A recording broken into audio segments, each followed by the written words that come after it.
China and Russia have the weapons to target America's most valuable assets, our satellites. In their quest for world dominance, outer space is the next battleground. Well, the United States has put both countries on notice, announcing that attacks on satellites could provoke a military response.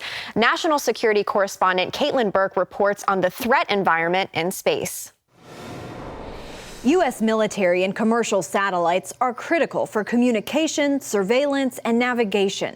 And to our adversaries in the space race, they're attractive strategic targets. Just a couple of months ago, the Russians fired a missile. Now, they shot their own satellite, but they destroyed a satellite that was in orbit.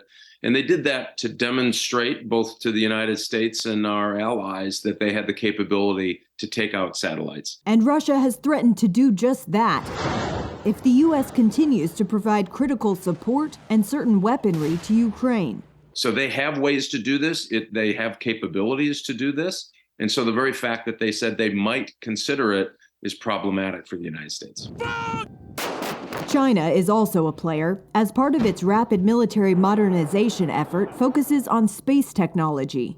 China has the means and has had the means for a long time to disable our satellites, either with direct ascent weapons that actually destroy them, with on-orbit capabilities that involved electronic warfare and directed energy. While the threat environment has increased, experts like Mike Rogers, former chair of the House Intelligence Committee, say the U.S. has known about this problem for a long time and is taking action. One of the reasons the Space Force was created is because to focus on this notion that we are vulnerable in space, the United States is.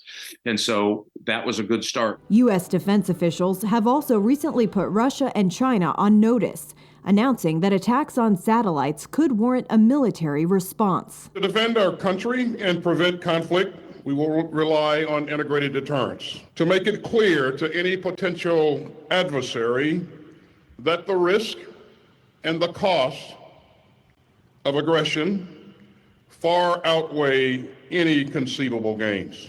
The U.S. and Japan recently announced a new space collaboration focused on research, exploration, and mutual defense. A new phase in that alliance that sends a strong message. Caitlin Burke, CBN News, Washington.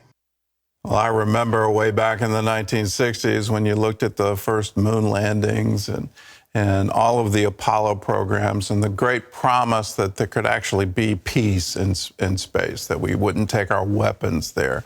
All of that seems dashed today. And do we need a space force? It seems that we do.